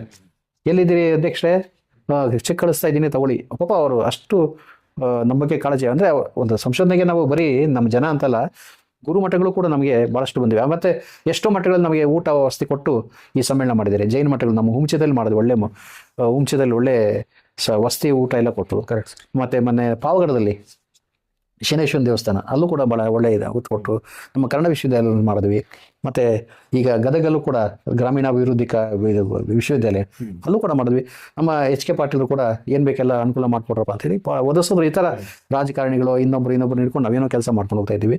ಇವತ್ತಿಗೆ 40 ಸಂಪುಟಗಳು ಹೊರಗೆ ಬಂದಿದೆ. 39 ವರ್ಷ ಆಯ್ತು ಇದು ಸಂಸ್ಥೆ ಇದಾಗಿ ಮುಂದುವರಿಯುತ್ತೆ. ಅದು ನಾನು ಅದೇನಂದರೆ ಪೋಸ್ಟ್, ಅದು ಅಧ್ಯಕ್ಷ ಕಾರ್ಯದರ್ಶಿ ಅಂತ ಇರ್ತವೆ. ಯಾರೋ ಒಬ್ರು ತುಂಬ್ತಾರೆ, ಅದನ್ನು ತುಂಬಲೇಬೇಕು, ಖಾಲಿ ಬಿಡುವಂಗಿಲ್ಲ ಅದನ್ನು. ಹೀಗಾಗಿ ಅವು ತುಂಬ್ತಾರೆ, ಅದು ಮುಂದೆ ಮುಂದುವರಿಯುತ್ತೆ. ಅದಕ್ಕಾಗಿ ಇನ್ನು ಈಗ ಹೊಸದಾಗಿ ಏನಂದರೆ ಅದರಲ್ಲಿ ಇದು ಸಂಶೋಧನಾ ಸಂಪುಟಕ್ಕಾಗಿ ದುಡ್ಡು ಜಾಸ್ತಿ ಖರ್ಚಾಗ್ತಾ ಇದೆ. ಅದಕ್ಕೆ ನಾವು ದೇಣಿಗೆಯನ್ನು ಕಲೆಕ್ಟ್ ಮಾಡ್ತಾ ಇದ್ದೀವಿ. ಅದಕ್ಕಾಗಿ ದೇಣಿಗೆ 1 ಲಕ್ಷದ ಮೇಲೆ ಯಾರು ಕೊಡ್ತಾರೆ ಅವ್ರದ್ದು ಫೋಟೋ ಸಮೇತ ಆ ವರ್ಷನೂ ಪ್ರತಿ ವರ್ಷನೂ ಪ್ರಕಟ ಮಾಡ್ತಾ ಹೋಗ್ತೀವಿ. ಇಂಥವರು ಕೊಟ್ಟಿದ್ದಾರೆ, 1 ಲಕ್ಷ ಕೊಟ್ಟಿದ್ದಾರೆ ಅಂತ. ಸೊ ಅದು ಸಕ್ಸಸ್ ಆಗಿದೆ. ಈಗಾಗಲೇ ಒಂದು 15 ಲಕ್ಷ 16 ಲಕ್ಷ ಅದು ಕಲೆಕ್ಟ್ ಆಗಿದೆ. ಮುಂದೆ ಅದನ್ನು ಬೇರೆ ಒಂದು ಏನೋ ಒಂದು ಇದಕ್ಕೆ ಒಂದು ಸಂಖ್ಯೆಗೆ ಹತ್ತಿಸ್ಬೇಕು ಅಂತ ಒಂದು ಸಂಕಲ್ಪ ಇದೆ. ಆಗುತ್ತೆ, ಅದು ಇವತ್ತೆಲ್ಲ ನಾಳೆ ಅದು ಮಾಡ್ಬೋದು ಅನ್ನೋ ಒಂದು ಛಲ ಅಥವಾ ಒಂದು ಹಠನೂ ಇದೆ. ಮತ್ತು ಒಂದು ಒಳನೋಟನೂ ಕೂಡ ನಮ್ಗೆ ಹೇಳ್ತಾ ಇದೆ ಇವತ್ತೆಲ್ಲ ನಾಳೆ ಅದು ಆಗುತ್ತೆ ಅಂತ. ಸೊ ಅಷ್ಟು ಕಲೆಕ್ಟ್ ಮಾಡ್ತೀವಿ. ಇದು ನಮ್ಮ ಮತ್ತೆ ನೀವು ಅಂದ್ಕೊಂಡಿರ್ಬೋದು, ಇವತ್ತು ಕರ್ನಾಟಕದಲ್ಲಿ ಭಾಳಷ್ಟು ಜನ ಸಂಶೋಧಕರು ನಮ್ಮ ಇತಿಹಾಸ ಅಕಾಡೆಮಿಯಿಂದ ಬಂದವರು. ಇತಿಹಾಸ ಅಕಾಡೆಮಿಯ ಹಿನ್ನೆಲೆಯಲ್ಲಿ ಇತಿಹಾಸ ಅಕಾಡೆಮಿಯ ಬಳಸ್ಕೊಂಡು ಸಂಶೋಧನಾ ಲೇಖನಗಳನ್ನು ಬರ್ಕೊಂಡು ಬಂದವರು ಭಾಳಷ್ಟು ಜನ ಸಂಶೋಧಕರು ಇವತ್ತು. ಅದು ಸ್ವಲ್ಪ ಉತ್ತರ ಕರ್ನಾಟಕದಲ್ಲಿ ಕಡಿಮೆ ನಮಗೆ. ಇಲ್ಲೆಲ್ಲ ಮೊದಲಿಗೆ ನಮ್ಮ ಬಿಜಾಪುರ ಜಿಲ್ಲೆಯಲ್ಲಿ 1-2-3 ಸದಸ್ಯರಿದ್ದರು. ಅವರು ತೀರ್ಕೊಂಡ್ಮೇಲೆ ಬರಲಿಲ್ಲ. ಅವ್ರ ಹೆಸರು ಒಬ್ಬ ಕುಲಕರ್ಣಿ ಅಂತ ಒಬ್ಬರಿದ್ರು, ಅವರು ಬ್ಯಾಂಕಲ್ಲಿ ಇದ್ರು ಅವರು. ಸೊ ಅವರು ಈಗ ಇಲ್ಲ ಈಗ ಅವರು. ಮತ್ತು ಇನ್ನೂ ಕೆಲವು ನಮ್ಮ ಇವರು ಯಾರಪ್ಪ ಅವರು ಕೃಷ್ಣ ಕುಲಾರ್ ಕುಲಕರ್ಣಿಯವರು ಕೂಡ ನಮ್ಮ ಸದಸ್ಯರೇ, ಅವರು ಆರಂಭದ ಸದಸ್ಯರವರೆಲ್ಲ. ಹೀಗಾಗಿ ಎಲ್ಲ ಭಾಳ ಜನ ಬಟ್ ಅವರೆಲ್ಲ ಏನಾದರೂ ವಯಸ್ಸಾಯಿತು ಪಾಪ ಅವ್ರನ್ನ ನಾವು ಇದು ಮಾಡೋಕ್ಕಾಗೋದಿಲ್ಲ. ಬಟ್ ಯಾರು ಈ ಕಡೆ ಸ್ವಲ್ಪ ಸಂಶೋಧನೆ ಬಗ್ಗೆ ಆಸಕ್ತಿ ತಗೊಳ್ತಕ್ಕಂಥವ್ರು ಕಡಿಮೆ ಇಲ್ಲಿ ಈ ಪ್ರದೇಶದಲ್ಲಿ. ಅದಕ್ಕೆ ಪ್ರಯತ್ನ ಪಡ್ತಾ ಇದ್ದೀವಿ. ಬಟ್ ಯಾರೂ ಮುಂದಕ್ಕೆ ಬರ್ತಾ ಇಲ್ಲ. ಇದು ಇತಿಹಾಸ ಅಕಾಡೆಮಿಯ ನಾನು ಇನ್ವಾಲ್ವ್ ಆಗಿರ್ತಕ್ಕಂಥ ಇತಿಹಾಸ ಅಕಾಡೆಮಿಯ ಒಂದು ಕಥೆ ಇದು. ವೀಕ್ಷಕರು, ಇನ್ನೇನು ಸಂದರ್ಶನ ಕೊನೆ ಹಂತಕ್ಕೆ ಬರ್ತಾ ಇದ್ದೀವಿ. ಈಗ ಕೊನೆ ಒಂದು ಪ್ರಶ್ನೆ ಸರ್, ಜನಸಾಮಾನ್ಯರಲ್ಲಿ ಈ ಒಂದು ವಿಚಾರದ ಬಗ್ಗೆ ಒಂದು ಜನಜಾಗೃತಿಯನ್ನು ನಾವು ಹೇಗೆ ಮೂಡಿಸ್ಬೋದು, ಹೇಗೆ ಬೆಳೆಸ್ಬೋದು, ಇದ್ರ ಬಗ್ಗೆ ಒಂದು ಆಸಕ್ತಿಯನ್ನು, ಅದ್ರ ಬಗ್ಗೆ ತಾವೇನು ಹೇಳ್ಬೇಕ್ರಿ? ಈಗ ಮೊಟ್ಟ ಮೊದಲಿಗೆ ಜನಗಳಿಗೆ ಒಂದಿರ್ತಕ್ಕಂಥದ್ದು ಏನಂದ್ರೆ, ಒಂದು ದೇವಸ್ಥಾನ ನೋಡಿದ ತಕ್ಷಣ ಅಥವಾ ಒಂದು ಶಾಸನ ನೋಡಿದ ತಕ್ಷಣ ಇದು ಕೆಳಗಡೆ ದುಡ್ಡಿದೆ ಅಂತಕ್ಕಂಥದ್ದು, ನಿಧಿ ಇದೆ ಅಂತ. ಇದಕ್ಕಿಂತ ದೊಡ್ಡ ಮೌಢ್ಯ ಇನ್ನಿಲ್ಲ. ಇದು ಯಾರು ಕೂಡ ಹೇಳಿ ಅದ್ರ ದುಡ್ಡಿಟ್ಟು ಸಾಯೋದಿಲ್ಲ. ಯಾರೇ ಆಗಲಿ ದುಡ್ಡನ್ನು ಇಟ್ಬಿಟ್ಟು ದೇವರ ಕೆಳಗಿಟ್ಟಿದ್ದೀನಿ, ಶಾಸನ ಕೆಳಗಿಟ್ಟಿದ್ದೀನಿ ಯಾರೂ ಇಲ್ಲ. ಶಾಸನ ಅಂದರೆ ಸಾಮಾನ್ಯವಾಗಿ ಆ ದೇವಾಲಯಕ್ಕೆ ಕೊಟ್ಟಿರ್ತಕ್ಕಂಥ ದಾನದ ಉಲ್ಲೇಖ ಇರ್ತಕ್ಕಂಥ ದಾನ ದತ್ತಿ ಕೊಟ್ಟಿರ್ತಕ್ಕಂಥ ಒಂದು ಉಲ್ಲೇಖ ಇರ್ತಕ್ಕಂಥ ಒಂದು ದಸ್ತಾವೇಜು ಅಂತ ತಗೊಳ್ಳಿ. ರೆಕಾರ್ಡ್ ಅಷ್ಟೇ, ದಸ್ತಾವೇಜ್ ಅದು ವಾಸ್ತವವಾಗಿ ರೆಕಾರ್ಡ್ ಅದು. ಅದನ್ನು ಬಿಟ್ಟು ನಾವು ಅದ್ರ ಕೆಳಗೆ ದುಡ್ಡಿದೆ, ಇದು ಬರ್ದಿದೆ, ಅದು ಬರ್ದಿದೆ ಅಂತ ಹೇಳ್ತಕ್ಕಂಥದ್ದು ಮತ್ತೆ ಮೊದಲು ಕಷ್ಟ. ಮತ್ತು ದೇವಸ್ಥಾನಗಳ ವಿಗ್ರಹಗಳ ಕೆಳಗೆ ದುಡ್ಡು ಇಟ್ಟಿರ್ತಾರೆ ಅಂತಕ್ಕಂಥದ್ದು ಕೂಡ ಸುಳ್ಳು. ಅದು ಭಾಳ ದೊಡ್ಡ ಒಂದು ಇದು. ಯಾವುದೇ ಒಂದು ವಾಸ್ತುವಿನ ಬಗ್ಗೆ ಇದು ರಚನೆ ಆದಾಗ ಎಂಥ ದೊಡ್ಡ ಸಾಹುಕಾರನಾದರೂ ಕೂಡ ಏನೋ ಒಂದು ಗುಲ್ಗಂಜಿ ಅಷ್ಟು ಹಾಕಿರ್ಬೋದು. ಅದು ಎಲ್ಲಕ್ಕಿಂತ ಅದು ವಾಸ್ತು ಪುರುಷನ ಒಂದು ಜಾಗ ಇರುತ್ತೆ, ಅಲ್ಲಿ ಹಾಕಿರ್ತಾನೆ. ಅದು ತಳಪಾಯದಲ್ಲಿ ಯಾವುದೋ ಜಾಗದಲ್ಲಿ ಇರುತ್ತೆ. ಅದು ಒಂದು ಅಥವಾ ನವಲೋಹಗಳು ಅಂದ್ಬಿಟ್ಟು ಒಂದಷ್ಟು ಒಂದು ಗುಲ್ಗಂಜಿ ಅಷ್ಟು ಹಾಕಿರ್ಬೋದು. ಯಾಕೆಂದರೆ ಚಿನ್ನಕ್ಕೆ ಎಲ್ಲ ಕಾಲದಲ್ಲೂ ಬೆಲೆ ಇದೆ. ಚಿನ್ನಕ್ಕೆ ಅದು ಎಲ್ಲ ಆರಂಭದಿಂದ ಹಿಡಿದು ಇವತ್ತಿಗೂ ಕೂಡ ಅದ್ರ ಬೆಲೆ ಇದೆ. 450 ರೂಪಾಯಿ ಸಂಬಳ ತಗೊಳ್ತಾ ಇದ್ದಾಗ 1976ರಲ್ಲಿ 75-76ರಲ್ಲಿ 650 ರೂಪಾಯಿ ಇತ್ತು 8 ಗ್ರಾಮು. ಆವಾಗ ನನಗೆ ಬರ್ತಾ ಇದ್ದ ಸಂಬಳ 450 ರೂಪಾಯಿ. ಒಬ್ಬ ಲೆಕ್ಚರ್ಗೆ ಬರ್ತಾ ಇದ್ದಿದ್ದು 456 ರೂಪಾಯಿ ಆ ಕಾಲಕ್ಕೆ. ಇವತ್ತು ಲೆಕ್ಚರ್ಗೆ 2 ಲಕ್ಷ ಬರುತ್ತೆ ಅಂತ ಇಟ್ಕೊಳ್ರಿ, ಅಥವಾ 1.5 ಲಕ್ಷ 2 ಲಕ್ಷ ಬರುತ್ತೆ ಅಂತ ಇಟ್ಕೊಳ್ರಿ. ಇವತ್ತು ಅದ್ರ ಬೆಲೆ ಏನಾಗಿದೆ? ಸೊ ಹೀಗಾಗಿ ತನ್ನ ಬೆಲೆಯನ್ನು ಅದು ಎಲ್ಲಾ ಕಾಲಕ್ಕೂ ಅದಾಗೆ ಮೇಂಟೈನ್ ಮಾಡ್ತಾ ಹೋಗಿದೆ. ಎಷ್ಟೋ ಜನ ಹೇಳ್ತಾರೆ ಆಸ್ತಿ ಯಾವ ತರ ಮಾಡ್ಬೇಕು, ಒಂದು ಭೂಮಿ ರೂಪದಲ್ಲಿ ಇನ್ನೊಂದು ಬಂಗಾರ ರೂಪದಲ್ಲಿ ಯಾವತ್ತು ಆಸ್ತಿ ಮಾಡ್ಬೇಕಂತ ಹೇಳ್ತಿದ್ರು. ಅಲ್ಲಲ್ಲ, ಅದೊಂದು ನಾನು ಹೇಳ್ತಾ ಇದ್ದು. ಈ ತರ ಈ ವ್ಯತ್ಯಾಸಗಳಿರ್ತಕ್ಕ ಸನ್ನಿವೇಶದಲ್ಲಿ ಯಾರೂ ಕೂಡ ಅವ್ರು ಬದುಕಿದ ಕಾಲದಲ್ಲಿ ವಿಗ್ರಹಗಳ ಕೆಳಗಡೆ ದೇವಸ್ಥಾನಗಳಲ್ಲಿ ಬೊಗಸೆ ಆಗ್ತಾ ಇರಲಿಲ್ಲ. ಅದನ್ನ ನೆನ್ಪಿಟ್ಕೊಳ್ಬೇಕು. ಅಂದ್ರೆ ಅದು ಅದು ಅಲ್ಲ ಅದೊಂದು ದೊಡ್ಡ ಮೌಢ್ಯ. ಹೌದು, ನಿಧಿ ಇರ್ತದೆ, ತನ್ನ ನಿಧಿ ತನ್ನ ಇರ್ತದೆ. ಒಂದು ಬೆಲೆಯನ್ನೇ ಎಲ್ಲಾ ಕಾಲಕ್ಕೂ ಅದು ಕಾಯ್ಕೊಂಡು ಹೋಗ್ತಾ ಇರುವಾಗ ಯಾರೂ ಕೂಡ ಅಂತ ರಾಜರ ಇರಲಿ ಯಾರೇ ಇರಲಿ, ನಾನು ಹೇಳಿದಾಗ ಒಂದು ಗುಂಜಿ ಹಾಕ್ಬೋದು ಅಷ್ಟೇ ಹೊರತು ಅದಕ್ಕಿಂತ ಜಾಸ್ತಿ ಯಾರು ಹಾಕಿರೋದಿಲ್ಲ. ಹಾಕಿದ್ರೆ ಇನ್ನು ಕೆಲವು ಸಾರಿ ಏನ್ ಮಾಡ್ತಾರೆ, ಬಹಳ ಇದ್ದಾದಾಗ ಕೈಯಲ್ಲಿ ಹಿಡ್ಕೊಳ್ತಾರೆ, ನೀರು ಬಿಟ್ಬಿಡ್ತಾರೆ. ಬಂಗಾರ ಕೈಲೇ ಇರುತ್ತೆ, ಬಂಗಾರದ ಮೇಲೆ ನೀರು ಹೊರಟೋಗಿರುತ್ತೆ. ಸೊ ಇಟ್ಟೆ ಅನ್ನೋದೊಂದು ಬರುತ್ತೆ. ಇದು ಇಷ್ಟೇ ಹೊರತು ಯಾರು ಯಾವುದೇ ದೇವಸ್ಥಾನದ ಕೆಳಗಾಗ್ಲಿ ಅಥವಾ ಶಾಸನದ ಕೆಳಗಾಗ್ಲಿ ವಿಗ್ರಹದ ಕೆಳಗಾಗ್ಲಿ ಒಂದು ಜನಜಾಗೃತಿ ಮೂಡಿಸುವಂತ ಅಗತ್ಯ ಬಹಳ ಅದ್ರಿ ಇವತ್ತಿನ ನಿಧಿ ಇರೋದಿಲ್ಲ. ಅದು ಮೊದಲನೇದಾಗಿ ದೇವಸ್ಥಾನ ಡ್ಯಾಮೇಜ್ ಮಾಡಿಬಿಡ್ತಾರೆ. ಮತ್ತೆ ಎರಡನೇದು, ಬಹಳಷ್ಟು ಜನಗಳನ್ನ ನಾನು ಗಮನಿಸಿದ್ದೀನಿ ಆ ಥರ ಕೆಲಸ ಮಾಡ್ತಾ ಇದ್ದವರು ಉದ್ಧಾರ ಆಗಲಿಲ್ಲ, ಉದ್ಧಾರ ಆಗೋಲ್ಲ. ಅದು ನನ್ನ ಕಣ್ಣಾರೆ ನಾನು ನೋಡಿರ್ತಕ್ಕಂಥದ್ದು. ಅಗಿಯೋರ್ನು ನೋಡಿದ್ದೀನಿ, ಅಗಸ್ತೋರ್ನು ನೋಡಿದ್ದೀನಿ. ಎಲ್ಲರೂ ಕೂಡ ಕೆಲವರು ನಿರ್ವಂಶರಾಗಿದ್ದಾರೆ. ಈ ಥರ ಇದಾಗಿರ್ತಕ್ಕಂಥದ್ದು ಸತ್ಯ. ಇದ್ರ ಬಗ್ಗೆ ನಿಮಗೆ ನಾನೊಂದ್ಸಾರಿ ಕುಮಟದುರ್ಗದಲ್ಲಿ ಒಬ್ಬನು ಕೇಳಿದೆ. ನಾವು ಹೋಗ್ತಾ ಇದ್ದೀವಿ ಅಗಿಯೋದಕ್ಕೆ ಅಂತ ಹೇಳಿದ ಅವನು. ಮತ್ತೆ ಯಾಕೆ ಗುಡಿಸಲೇ ಇದೆಯಾ ಅಂತ ಕೇಳಿದೆ ನಾನು. ನೀನು ರಾತ್ರಿ ಹೋಗ್ತಾ ಇದೆಯಾ ಅಗಿಯೋದಕ್ಕೆ, ಯಾಕೆ ಗುಡಿಸಲೇ ಇದೆಯಾ ಅಂದೆ. ಏನೋ ಸಿಕ್ತಾ ಅಂತ ಕೇಳಿದೆ. ಏನು ಸಿಕ್ಕಿಲ್ಲ ಬುದ್ಧಿ, ಏನೋ ನಮ್ಮ ದಣಿಗಳು ಹೇಳ್ತಾರೆ ಇಲ್ಲ ಅಗಿ ಅಂತ, ಅಗಿತೀನಿ ಅಷ್ಟೇ ನಾನು ಅಂತ. ಸೊ ಇಷ್ಟೇ ಹೊರತು ಅವನು ಅಗಿಯೋನು ಗುಡಿಸಲೇ ಇದ್ದಾನೆ, ಅಗಿಸ್ಕೊಳ್ಳೋನು ಖರ್ಚು ಮಾಡ್ತಾನೆ ಅಷ್ಟೇ ಹೊರತು ಯಾರಿಗೂ ಏನೂ ಸಿಕ್ಕಿರೋದಿಲ್ಲ. ಇದು ಸುಮ್ಮನೆ ಅದೊಂದು ದೊಡ್ಡ ಮೌಢ್ಯ. ಇದ್ರ ಬಗ್ಗೆ ನಮ್ಮ ಯುವಕರು ಕೂಡ ಜನಜಾಗೃತಿ ಬೆಳೆಸ್ಕೊಳ್ಬೇಕು. ಒಂದು. ಎರಡನೇದು, ನಮ್ಮ ದೇವಾಲಯಗಳು ಇವೆಲ್ಲ ಏನಿದೆ ಇದು ನಮ್ಮ ಸಂಸ್ಕೃತಿಯ ಒಂದು ಮೂಲ ಬಿಂದುಗಳು. ನಾವು ನಮ್ಮ ಒಂದು ಮತ ಏನಿದೆ ಅಥವಾ ನಾವು ಇವತ್ತಿರ್ತಕ್ಕಂಥ ಮತ ಅನೇಕ ರೂಪಾಂತರಗಳನ್ನು ಪಡ್ಕೊಂಡು ಬಂದಿರ್ತಕ್ಕಂಥದ್ದು. ಆ ರೂಪಾಂತರಗಳನ್ನು ಪಡ್ಕೊಂಡಾಗ ಒಂದೊಂದು ರೂಪದಲ್ಲೂ ಒಂದೊಂದು ರೂಪಾಂತರ ಆದಾಗಲೂ ಕೂಡ ನಾವು ಒಂದೊಂದು ದೇವರನ್ನ ನಾವು ಪೂಜೆ ಮಾಡ್ಕೊಂಡು ಬಂದಿದ್ವಿ, ದೇವರನ್ನ ನಾವು ಮೆರೆಸಿದ್ದೀವಿ. ಆದರೆ ದುರಾದೃಷ್ಟವಶಾತ್ ಆ ರೂಪಾಂತರ ವ್ಯತ್ಯಾಸ ಇನ್ನೊಂದು ರೂಪ ಬಂದ ತಕ್ಷಣವೇ ಆ ದೇವರನ್ನು ನಾವು ಮರಿತೀವಿ, ಇನ್ನೊಂದು ದೇವರನ್ನ, ಹೊಸ ದೇವರನ್ನು ಇಟ್ಕೊಳ್ತೀವಿ. ಸೊ ಈ ಹಿನ್ನೆಲೆಯಲ್ಲಿ ಏನಾಗುತ್ತೆ, ಆಗ ಆ ದೇವರು ಕಟ್ಟಿದಂಥ ದೇವಸ್ಥಾನಗಳು ಸಹಜವಾಗಿ ಉಪೇಕ್ಷೆಗೊಳಗಾಗ್ತವೆ. ಅವನು ಯಾರು ನೋಡ್ಕೊಳ್ಳೋರಿಲ್ಲ, ಪೂಜೆ ಮಾಡೋರಿಲ್ಲ. ಆದರೆ ಒಂದು ಕಾಲಕ್ಕೆ ನಮ್ಮ ಹಿರಿಯರೇ ಕಟ್ಟಿರ್ತಕ್ಕಂಥದ್ದು ಯಾವುದೋ ಒಂದು ಸಂಸ್ಕೃತಿ ಇದ್ದಂಥ ಕಾಲದಲ್ಲಿ, ಮೆರೀತಾ ಇದ್ದ ಕಾಲದಲ್ಲಿ ಕಟ್ಟಿದಂಥ ಒಂದು ದೇವಸ್ಥಾನಗಳು.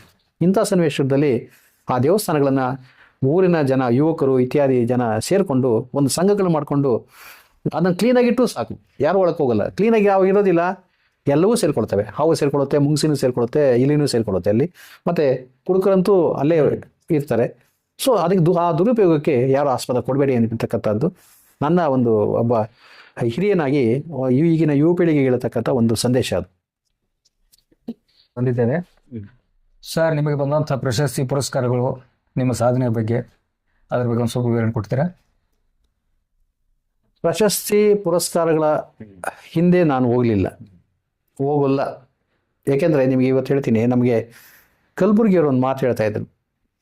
ನನಗೆ ಕಲಬುರ್ಗಿಯವ್ರಿಗೆ ಅನೇಕ ವಿಷಯಗಳಲ್ಲಿ ಸ್ವಲ್ಪ ಅಂದರೆ ಏನಂತಾರೆ ಅದನ್ನು ಭಿನ್ನಾಭಿಪ್ರಾಯ ಇದ್ದರೂ ಕೂಡ ಬಟ್ ಒಂದಂತ ಭಾಳ ಚೆನ್ನಾಗಿ ಮಾತಾಡ್ತಾ ಇದ್ವಿ ನಾವು. ಅವ್ರು ಹೇಳೋರೊಂದು, ಬೆಳಗ್ಗೆ ಸುದ್ದಿ ಮಧ್ಯಾಹ್ನ ರದ್ದಿ ಅನ್ನೋರವರು.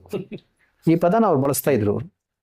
ಅಂದರೆ ನೀನು ಪ್ರಚಾರಕ್ಕೆ ಹೋಗಬೇಡ, ಪ್ರಚಾರದಲ್ಲಿ ನೀನು ಇವತ್ತು ಪತ್ರಿಕೆಯಲ್ಲಿ ನೀನು ಬರ್ಬೋದು, ಸಾಯಂಕಾಲ ಏನಾಗುತ್ತೆ ಅದು ಮರೆತು ಬಿಡ್ತಾರೆ ಜನ ಅಂತ. ರದ್ದಿ ಅಂದರೆ ಅರ್ಥ ಮರೆತು ಬಿಡ್ತಾರೆ ಜನ, ಅಷ್ಟೇ ನಿಂದು. ಅದರಿಂದ ನೀನು ಮಾಡ್ತಕ್ಕಂಥ ಕೆಲಸ ಅಷ್ಟೇ ಉಳಿಯುತ್ತೆ, ಅದರಿಂದ ನೀನು ಕೆಲಸ ಮಾಡು, ಅವುಗಳ ಬಗ್ಗೆ ತಲೆ ಕೆಡಿಸ್ಕೊಳ್ಬೇಡ, ಆ ಪ್ರಶಸ್ತಿ ಬರಲಿಲ್ಲ ಈ ಪ್ರಶಸ್ತಿ ಬರಲಿಲ್ಲ ಅಂತ. ಸೊ ಇದ್ರ ಬಗ್ಗೆ ನಾನು ಯಾವತ್ತೂ ಕೂಡ ಈ ಪ್ರಶಸ್ತಿಗಳ ಹಿಂದೆ ಹೋಗಲಿಲ್ಲ, ಇವತ್ತು ಮುಂದೇನು ಹೋಗಲ್ಲ. ಒಂದು, ನನ್ನ ಲಿಪಿಯ ಪುಸ್ತಕಕ್ಕೆ, ಲಿಪಿಯ ಹುಟ್ಟು ಮತ್ತು ಬೆಳವಣಿಗೆ ಎಂಬತಕ್ಕಂಥ ಪುಸ್ತಕಕ್ಕೆ 2002ರಲ್ಲಿ ನನಗೆ ಒಂದು ಪ್ರಶಸ್ತಿ ಬಂತದು. ಅಂದರೆ ಕರ್ನಾಟಕ ಸಾಹಿತ್ಯ ಅಕಾಡೆಮಿಯಿಂದ ಪುಸ್ತಕಕ್ಕೆ ಬಹುಮಾನ ಬಂತದ್ದು. ಅದೊಂದು ಬಹುಮಾನ ಬಂತು. ಅದಾದಮೇಲೆ ನಮ್ಮ ಶಾಸನ ತಜ್ಞರೊಬ್ಬರು ಇದ್ರು, ಬಾಲಗೋಪಾಲ್ ಅಂತ. ಬಾಲಗೋಪಾಲ್ ಅವರ ಹೆಸರು ಒಂದು ಶಾಸನ ನಿಧಿ ನಮ್ಮ ಇತಿಹಾಸ ಅಕಾಡೆಮಿಯಲ್ಲಿ ಇಟ್ಟಿದ್ದಾರೆ. ಅದು ಆ ಒಂದು ಪ್ರಶಸ್ತಿ, ಬಾಲಗೋಪಾಲ್ ಪ್ರಶಸ್ತಿ ಅಂತ ಒಂದು ಬಂತು. ಹೀಗೆ ಇನ್ನೂ ಅನೇಕ ಪ್ರಶಸ್ತಿಗಳು ಬಂದಿವೆ. ನಾವು ಇನ್ನು ಅಷ್ಟ್ರ ಬಗ್ಗೆ ಅಷ್ಟೊಂದು ನಾನು ಅದರ ಲೆಕ್ಕನ ಇಟ್ಕೊಳ್ಳಲ್ಲ, ಬರೋದಿಲ್ಲ. ಅದರಿಂದ ಎಲ್ರಿಗೂ ನಾನು ಹೇಳೋದಿಷ್ಟೇ, ಪ್ರಶಸ್ತಿಗಳ ಹಿಂದೆ ಹೋಗಬೇಡಿ. ಪ್ರಶಸ್ತಿಗಳ ಹಿಂದೆ ಹೋದರೆ ಸಂಶೋಧನೆ ಗೌಣ ಆಗುತ್ತೆ. ಅದರಿಂದ ಆದಷ್ಟು ಅಥವಾ ಅವೇ ನಿಮ್ಮನ್ನು ಹುಡ್ಕೊಂಡು ಬರೋಂಗೆ ಮಾಡ್ಕೊಳ್ರಿ. ನೀವು ನಿಮ್ಮ ಒಂದು ಶ್ರಮ, ನಿಮ್ಮ ಒಂದು ಸಂಶೋಧನೆಯ ಶ್ರಮದಿಂದ ಪ್ರಶಸ್ತಿಗಳು ನಿಮ್ಮನ್ನು ಹುಡ್ಕೊಂಡು ಬರೋಂಗೆ ನೀವು ಮಾಡ್ಕೊಳ್ರಿ. ಆಗ ಅದಕ್ಕೆ ಬೆಲೆ ಬರುತ್ತೆ, ನಿಮ್ಮ ಸಂಶೋಧನೆಗೂ ಬೆಲೆ ಬರುತ್ತೆ, ಪ್ರಶಸ್ತಿಗೂ ಬೆಲೆ ಬರುತ್ತೆ ಅಂತಕ್ಕಂಥದ್ದು ನನ್ನ ಈ ಅಭಿಪ್ರಾಯ. ಇದು ವೀಕ್ಷಕರೇ, ಇಷ್ಟೊತ್ತನ ನಾವು ಶ್ರೀ ದೇವರಕೊಂಡ ರೆಡ್ಡಿ ಅವರ ಒಂದು ಸಾಧನೆಗಳ ಬಗ್ಗೆ, ಅವರ ಒಂದು ಶಾಸನಗಳ ಬಗ್ಗೆ, ಅಧ್ಯಯನದ ಬಗ್ಗೆ ವಿವರವಾದಂಥ ಮಾಹಿತಿಯನ್ನು ಪಡ್ಕೊಂಡ್ವಿ. ದಯವಿಟ್ಟು ನಮ್ಮ ಚಾನಲ್ನ ಸಬ್ಸ್ಕ್ರೈಬ್ ಮಾಡಿರಿ ಅಂತ ಹೇಳ್ತಾ ನಮಸ್ತೆ.